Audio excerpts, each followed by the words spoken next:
This is a Hat Trick podcast. Oh, lovely. Hello and welcome to In the News This Week, the podcast from some of the team behind Have I Got News For You, where we take you through our picks of the news this week when the TV show can't. We'll be looking at both the serious and not so serious news items and trying to convince each other of which story we think would have been perfect for the show if it was on air. Which it isn't. But let's introduce ourselves anyway. I'm Emerald Paston. I write on Have I Got News For You. I'm Jack Harris, a sometimes producer of the show. I'm Mike Rayment, sometimes series producer of the show. And I'm Queenie Miller, the picture researcher for the show, which is obviously essential for a podcast. Absolutely key. Hello, everyone. Hello. Hi. Hello. How are we doing? Yeah, good. I'm quite excited that this particular angle of my Zoom shows off I'm in America still. Oh my God. The light switch is so different. Look at it. You can get those in a Premiere in. Do you? You can. Jack, have you been anywhere interesting while you've been there? Yeah, I think. Other than the shop that makes chocolate hummus. Yeah, chocolate hummus shop. Chocolate hummus. Deodorant shop. Also, another struggle I've had is knowing the colours of milk, right? What? What colour is red kind of milk in the UK? Semi-skimmed? Red? No.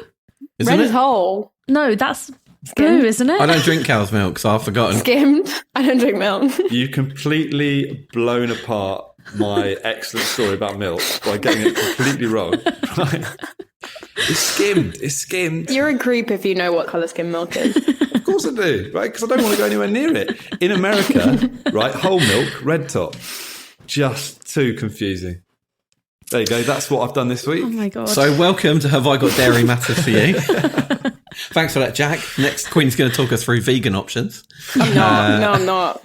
But you know what? I didn't think you'd be able to top the deodorant for just absolute sheer boredom, and you've absolutely nailed it. But in all honesty, been working on the show and it's been excellent. For the That's American great. Have I Got News For You. Yeah. You did a test show, right? We did our test show last night and it went very, very well. Ooh. It was so much fun to watch. And So the good. show host is Roy Wood Jr., who is amazing. And the team captains were excellent. And you can already kind of see the dynamic between, you know, the way you used to have the sort of Paul Ian and when it was Angus, that kind of style of three characters. You can already see that starting to form, even in the 2 hours record they had last night. So that's super exciting. But more importantly, milk in the US has got a red top of its hole.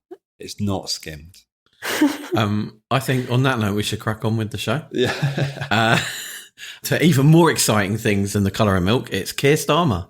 That's just a pretty good segue, to be honest. That is perfect. I think that's something he'd probably get into. He doesn't go on holiday, as we know. But if he did, he'd probably go to like the Milk Bottle Top Museum or something in Carmarthen. Or he probably has photos of all the different milk types from around the world on his phone. I bet you that's like majority of his camera roll. Are you saying I'm like Keir Starmer? Is that what you're saying, Emerald? I think you are the Keir Starmer figure of this podcast. Wow. Okay. Wow. What political figure do you take, Queenie? Thatcher. I knew you were going to say that straight away. I was like, why have I even asked her? I take 4 hours sleep. I'm this close to starting a war with Argentina. We're going to get into round one. Obviously, the big talking point this week is Keir Starmer's Downing Street speech. We normally record it on a Wednesday. We record it on Tuesday so we can have the fresh reaction to it. So no doubt in the fine keeping of doing such things and trying to be clever, a massive story will break on Wednesday and we'll be completely out of date. Honestly, that Keir Starmer speech is all over the news in the US. Can't get enough of it. Is it really? No. So he gathered everyone in the gardens at number 10. The cursed rose garden. He said the Rose Garden at Downing Street became a symbol of the rot at the heart of government. And he wants to change that to become presumably a symbol of like just sadness and depression. He came out really po-faced and he had his dark suit on and his dark tie. And I was like, this feels like a funeral. And I thought that's mean. And then he started talking and I went, oh, no, he's actually giving a eulogy for his own government already. Oh my God. Because it was just depressing. Yeah. He said before the speech, things will get worse before they get better. I don't know about you guys, with a couple of tweaks, I feel like that could be a really catchy song. That's not in the 1997 one. I thought he was potentially putting through a secret message through what he was saying. Because he said, you know, it's going to be painful, especially for those with the broadest shoulders. Now, who has the broadest shoulders in terms of tailoring? Donald Trump. He goes big on the shoulders. So essentially what he is saying is that he wants a Trump presidency because then he can foot the bill, somehow pay for the UK That's what I took from it. Well, Jack, what is in the water in America? Or the milk. By that same logic, we could say, actually, he's going to instate David Byrne as Chancellor of the Exchequer. Now, that would be fun. That is an incredible reference, by the way, there, Craig. Yeah. I'm really on board you. with that. I'm young, but I know about the talking heads. That's nice. I never thought I'd hear them brought up on this pod. And yet here we are with that and different colours of milk. I mean, it's interesting, but you say Donald Trump, he's such a wimp. So when it comes to Trump, he's holding off deciding who his ambassador is because he's waiting to see if Trump wins. Because if Trump wins, he's going to keep the same woman in, the Tory, who's can bear to stomach talking to Trump and his mates. And if he loses, then he's going to put in someone insipid like David Miliband to who he thinks will have more broad appeal to the Democrats. So he's a bit of a schemer. It's so true. He sort of puts himself as not being a political operator, but you're so true. He really does do it. And, it's partly why he got into power, right? Because he decided, well, I'm going to come in, I'm going to completely clear the board of any Corbynistas. And after spending 5 years pretending to be one. Yeah, right. I was really excited about this week, though, from a show point of view, because I actually started back on the main show today, starting prep for that. How's it going? Day one. I'm still here. So that's a bonus. No one's found me out yet. But it's interesting because I look at it, it's like we haven't had the chance to do an election special, so we go straight in with a new government already. You can see the cracks. It's really fun and it's really exciting. And the fact that it's quite a weird tactic to be like, I'm going to point out all the bad things you can say, like, oh, it's going to take us 10 years to fix. Don't say that. Yeah. Don't tell people that. Maybe this is what he sees. Maybe he thinks that this is like authentic politics. He's laying out and being true. But he's been a bit selective over what he's being true about. Because one minute he's like, oh, I'm being true and I'm being honest. Except for the bits where he said he wasn't going to put taxes up. Except for the bits where he says cronyism's bad and then he brings his mates in. Yeah. So it really is, it's selective morals, which is an interesting approach. There was one funny thing. I don't know if you got, I think we definitely have this as a plan. There was a really funny moment where he took a couple of questions. They were quite softball questions. Yeah. And then he went, I can't remember the name of the journalist. We went, you ask a question. And he said, just before you do, I just want to say on behalf of everyone, like, congratulations on your daughter in the Olympics, winning a medal. You must be so proud. But did this whole big long thing. And it felt like a real tactical, like, softballing. It's almost like, oh, go easy on me. Yeah. And he shuffles his tough questions to the back and then goes to so what's your favourite colour? That sort of. What's your favourite colour of milk? And the guy just went, oh, thanks for that. Anyway, cronyism. Oh, that's so good. The thing we're here for. I'm going to ask you a tough question because I'm a journalist and this is my job.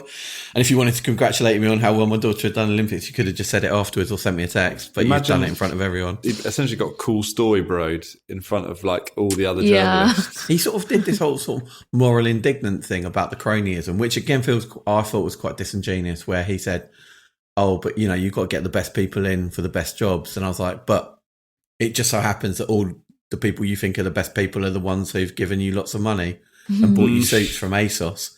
Like that Lord, is it Wahid Ali? Just gave him a pass to number 10. So this guy's just walking around. All the other governments have gone, no one ever does this. This is unheard of. And they just get him a pass. And he held a party in the garden for all the other number 10 donors. And then someone went, hang on a minute, how did he get a pass? Well, basically a journalist found that and they went, oh, I don't know. Yeah, they said, he doesn't have one anymore.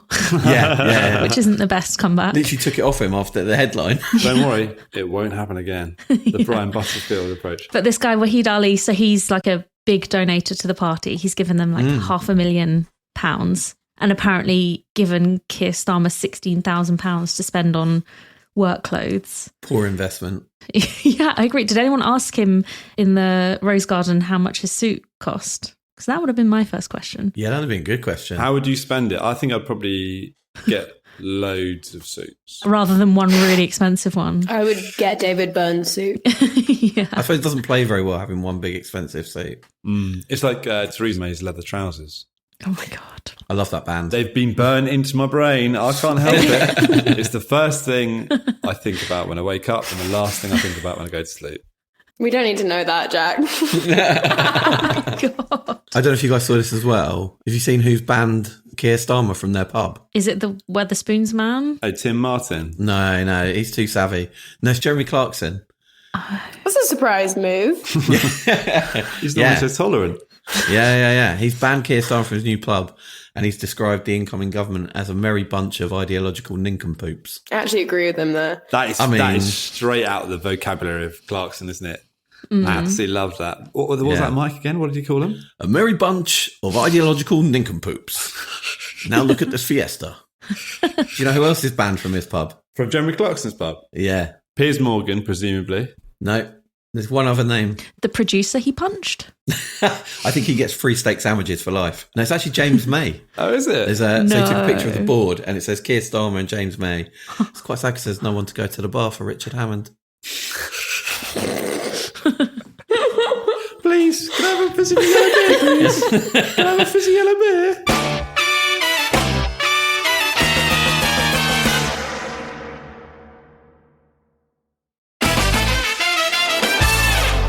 Welcome back to In the News This Week. It's time for round 2 now, in which we each bring a story from the past week that we think would work best for round 2 of the TV show. So I've got the power, so I can pick anyone I like. I was going to my head. Emerald, what have you got for us this week? Haunted or house related? Not house related. Maybe not haunted. Do you know what? I think this might be quite like a modern story for me. Wow. Because my story is about the biggest comeback in recent history. And it's not the return of the iconic salt and vinegar Disco's crisps. That's news to me. What? Are we joking? No, they're back, the salt and vinegar Disco's crisps. This changes everything. I'm going to be back in 1 second.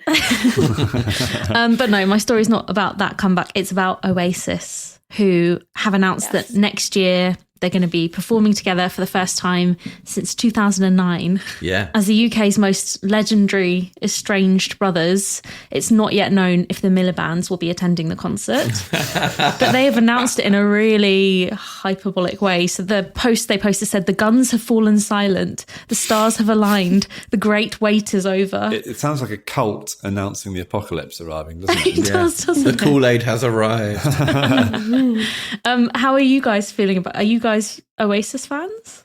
I prefer Pulp. If we're doing a choice between Blur and Oasis, I would choose Pulp. I can see that. Very middle ground, Queenie. I could not be more excited. I was 12 or 13 in 1994. So for like 4 or 5 years, Oasis was like everything to me as an angsty teenage boy who dreamed about being in a rock and roll band. So I'm going to rip out my skepticism and cynicism for one day. I'm going to get tickets. I'm going to go and relive my youth, and I'm very excited about it. If I may put some skepticism back into this conversation, Please a friend do. of mine already got tickets, and he got an email saying that there may not be able to be refunds for tickets if the shows get cancelled for whatever reason. And I think there's a very high chance that shows will get cancelled because out of click of a finger they'll have an argument and then they'll be like, no, actually I'm not going to do it tonight. Have tickets gone on sale? Because I think your friend's been scammed, Queenie. Basically. Either he was reading the fine print of something, Okay. but they may not be doing refunds for some of their shows. What I've enjoyed about the announcement has been some of the clips that have resurfaced of them, which I think we would definitely play on the show. Like the favourite one is someone asking, what would Oasis be if Noel wasn't part of the band, to Liam? And he said, it's like asking, would Jesus Christ been a pervert if he had a crisp packet on his head?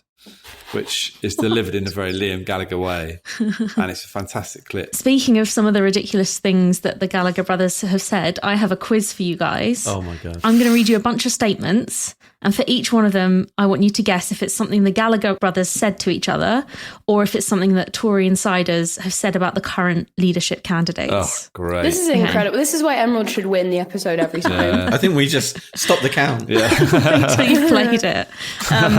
Okay. So your first question. Who was called a working class traitor?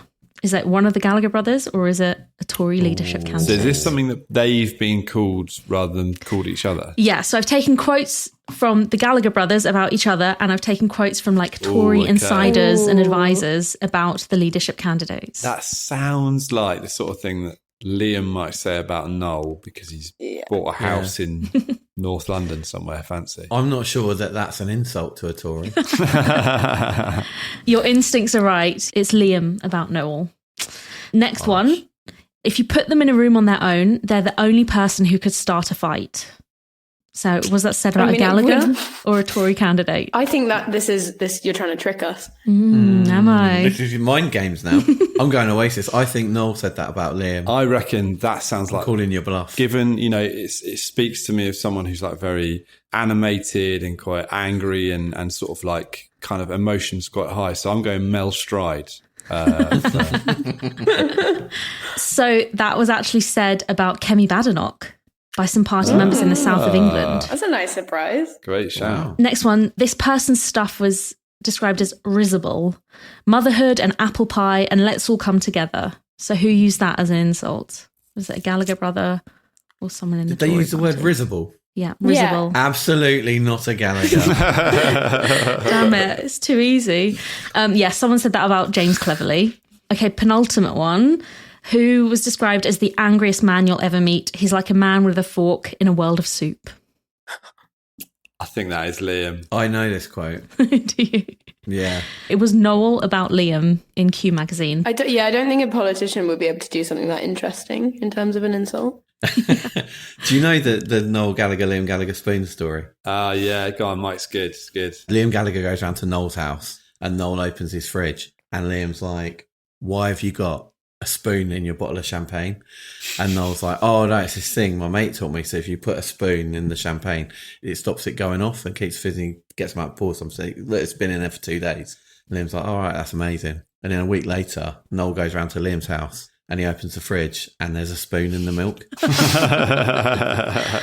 And milk related, so fits with the show's theme. Okay, so who was described as average at fucking best? Isn't that the general slogan for the Tory leadership race anyway?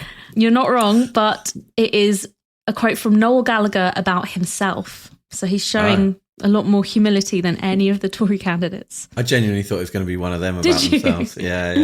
They're all being nice to each other though. We discussed, I think, the yellow card system. So they're all frantically, like, just every time they want to say something horrible, they sort of have to put their fist in their mouth. And Yeah. Look at their veins are like popping on their forehead, trying not to say anything bad. that was great, Emerald. I really enjoyed thank that. you. Such a good quiz. Yeah. Love it. I can definitely imagine doing that on the show and having some fun with it. Queenie, Yes. what's your story? So we talked a lot about Robert F. Kennedy Jr. in episodes past. I have an update. He's done something crazy again, it turns out. Endorse Trump. So Robert F. Kennedy Jr. apparently drove 5 hours to cut off a whale's head. In quotes, that was just normal day-to-day stuff for us, says his daughter, who's called Kick. He's got a daughter called Kick. Yeah, Kick daughter's called Kennedy. Kick. I think that's really cool, actually. So I'm going to like skip past that. I think that's the best thing he's ever done. It's not the worst. I have been big into this whale story because it's kind of one of the things we've been talking about in the US, and it's such a good story. So hang on, wait a minute. Keir Starmer, not mentioned in the US press. A guy who's dropped out of the US race, who's clearly clinically insane and called his daughter Kick, came out and said he cut the head off a whale. And that's what everyone's He's gone a with with Kennedy. Who cares about Starmer? Yeah, they would rather have that. No, I just think it's great. It's like, yeah. They'd it's rather brilliant. have a story about a man cutting a whale's head off rather than a man in a garden telling a depressing story about the state of the economy. I mean, I'd rather watch a whale's head being cut off. Than, Can you give us more detail on this whale beheading incident? So essentially, in 1994, Robert F. Kennedy Jr. heard that a dead whale had washed up on the shore of a Massachusetts port, and he headed 5 hours north to the scene with a chainsaw immediately with his 6-year-old daughter. And it was reportedly because he enjoys studying animal skulls and skeletons, because who doesn't?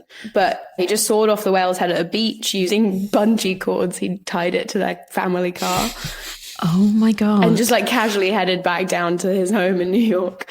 There's a really good quote from his daughter that says, every time we accelerated on the highway, whale juice would pour into the windows of the car, and it was the rankest thing on the planet.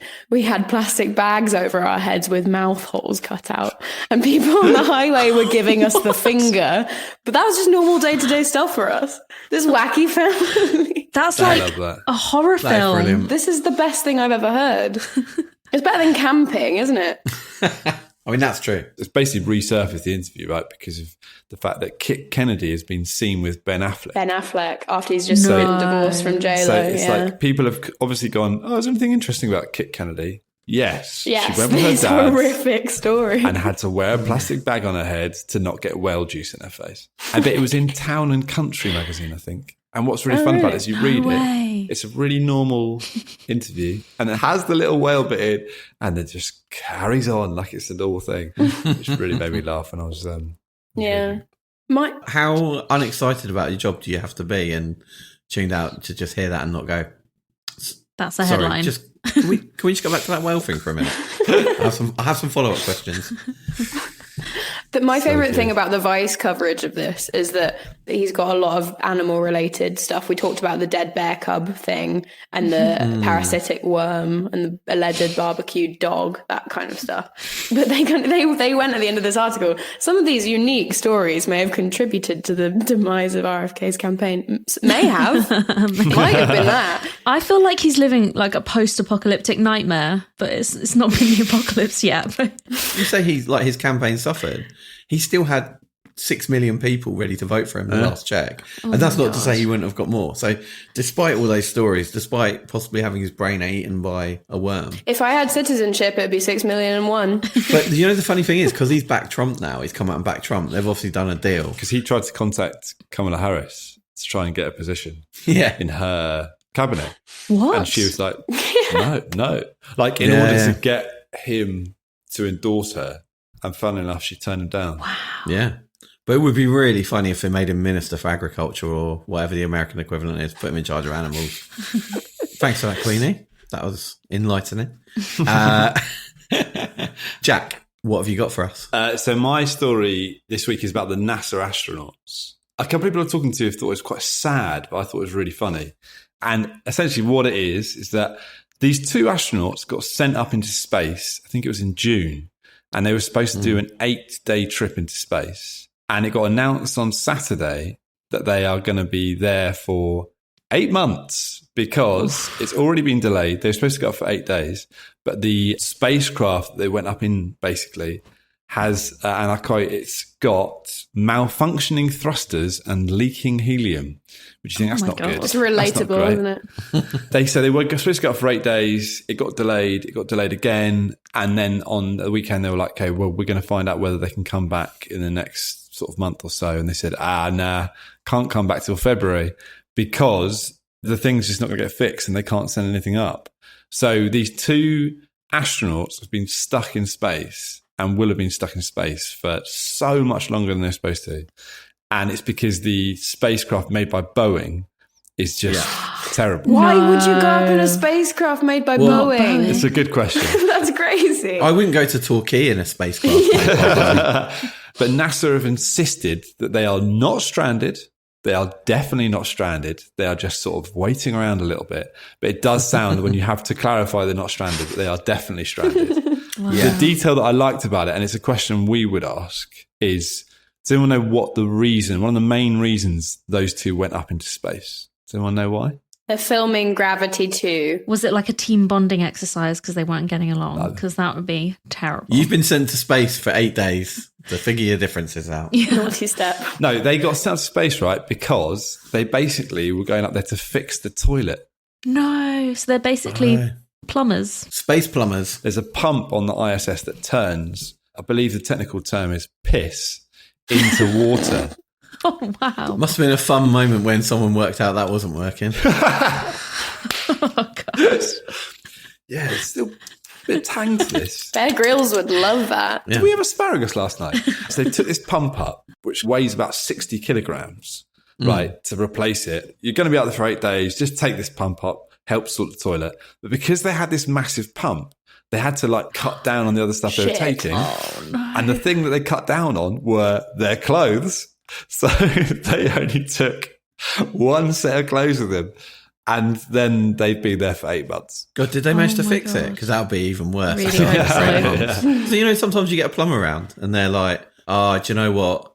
I need the 17A. It's in. Do you know what? It's back in the shop, mate. I have to go back and get it. I've left it in the van on Earth. So with the Boeing thing, Boeing turned around and said to NASA, we think it will be fine. We think it'll be all right. It'll probably, do you know what? It'll probably be okay to bring them back. And NASA went, We might just wait 8 months for that. Yeah. So I think it's Elon Musk who's bringing it back. SpaceX. So SpaceX. But not him himself. But it's funny because they are competing to get these contracts, Boeing and SpaceX. So SpaceX are like, amazing, yeah, we'll help you out, NASA. And so they're basically Uber pooling it. Uber pooling? I've got toilet on the brain. They're going up with it in a 4-seater with only 2 people in order to bring 2 people back. And then that gets you a little bit into Elon Musk, if you want. We don't want. Let's not. Well, you'd have it as a little question, which would be, who thanked Elon Musk this week? And the answer is Chechen warlord. Ramzan Kadyrov, who was driving around with a Cybertruck with a machine gun on the back of it. Yeah. And he said, thanks, Elon. And Elon Musk went, nah, it wasn't me. Although still safer than one of his self-drive cars. Yeah, that's so true. What's your story, Mike? What's your round 2 story? My round 2, it's a celebration. So the world's oldest living man just turned 112, and it was in all the papers this week. John Tinniswood from Liverpool. He's not the world's oldest living person. She's in Japan, and she's 116. So as we know, women do tend to live longer than men. Easier lives, that's why, isn't it? Obviously, all the papers, all the journalists swarming around this. What do you think John said when they asked him, why have you lived this long? These stories, they always say the most ridiculous thing. And they're always like, I smoked 10 cigarettes a day my whole life, and that's why I'm this old. Or like, my wife died. They do normally say that, They do a lot. Yeah. Is it something to do with Liverpool Football Club? It's not. Initially, he gave this incredible soundbite. I have no idea. I think they've probably cut out, please leave me alone and stop yelling at me through my letterbox. I'm 112 years old. I just want to die in peace. But then eventually, when pressed, probably into getting them to leave, he said it might have something to do with the fact that he eats fish and chips every week. Fish is good for you. Yeah, fish is good for you, but it's coincided with another news article this weekend. A new report into people who live well into their hundreds says scientists have absolutely no idea why people live into their hundreds. But Professor Richard Farger, who ran these studies, said one thing's for sure, what you shouldn't do is take their advice on how to live longer.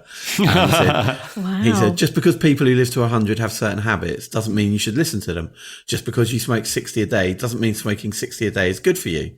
So I put together a bit of a list of some of the other things. I went down a bit of a rabbit hole. Nice. Some of the other things that people say. I mean, I'll be honest, when I started going through this, I was like, there are way too many answers. There are way too many people here.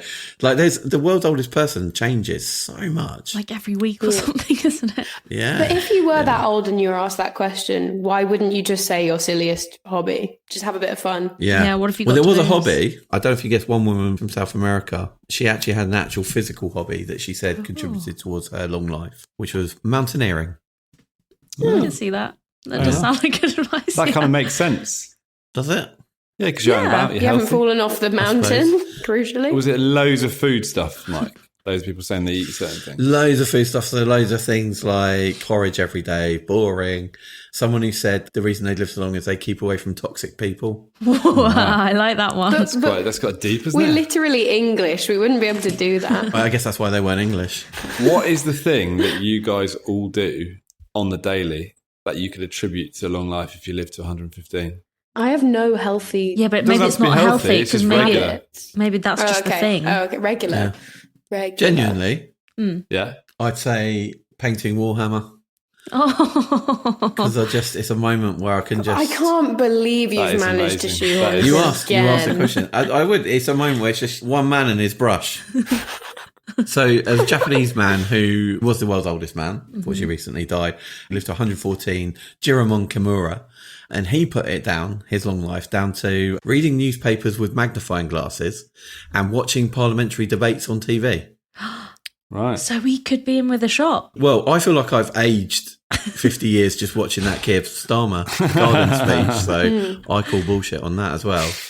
Just very quickly, so obviously talked a lot about death now. Just to end on a positive note, a little tie-in story, just something really nice and heartfelt. It's revealed this week that Downing Street officials are preparing a media plan to announce the death of Larry the cat. So I'll be there outside Downing Street with my party hat because he's 17. Yeah. And clearly he's outstayed his welcome. So State funeral. Oh God, if they did a state funeral and spent like loads of tax money on it. Just in a Clark shoebox. A little Union Jack draped over. Gets a guard of honour from all the mice that he's tried to catch and never got. They've made some plans, and according to the Times, these plans are stored on the government IT system. So good luck ever seeing those ever again. Okay, it's time to decide our favourite round 2 story of the week. I'm going to come to you first, Emerald. Who's getting your vote? I'm going for Jack's story about the astronauts because I loved the toilet detail. I had momentarily forgotten what Jack's was, so I'm going to go with Emerald. And the only reason I didn't forget what Mike's was is because he just said it. I mean, I'm voting for Emerald. Jack, whose are you going for? Emerald gets my vote. Love a bit of Oasis. Combining Liam and Noel Gallagher and political quotes of people slagging each other off. Lovely. So, congratulations, Emerald. You're in the host chair next week. Thank you. I'm trying to find an Oasis quote that corresponds to how I feel. Is it, would Jesus Christ have been a fucking pervert if he had a crisp packet on his head? Yeah, I think that applies in basically every situation. Perfectly, yeah. So, yeah, thanks, Jack. So, thank you for listening to In the News This Week. For updates on the show, make sure you're following Have I Got News For You on Instagram, TikTok and X, formerly known as Twitter. You can also get in touch with us there using the hashtag HignifiPod or emailing podcasts@hattrick.com. That's hattrick with 2 T's. Make sure you're followed and subscribed to the podcast wherever you're listening to it now, and we'll see you here for next week's episode. Say goodbye, everybody. Bye. Bye. No. Mike, it's so cringe and sad when you do that bit. Just so you know, you should be happy. Bye. Dreamy Mike. So joyful. Happy now, you pricks. In the News This Week is presented by Jack Harris, Queenie Miller, Emerald Paston and Mike Rayment. The producer is Diggory Waite. The engineer is John Wakefield. The executive producer is Claire Broughton. And the music is by Big George. In the News This Week is a Hat-Trick podcast. Do you remember your sex education? Was it helpful to you? Was it filled with scientific information rather than real, practical advice? I'm Diggory Waite, and this is The Real Sex Education. In this podcast, I'll be interrogating sexual myths, posing sex questions to special guests, and opening up our mailbox to answer your relationship conundrums. In order to do this, though, I need an expert. A sexpert, if you will. But the only sex and relationship therapist I know is my mum. Hello, Mum. Hello, Diggs. Listen and subscribe to The Real Sex Education, wherever you get your podcasts.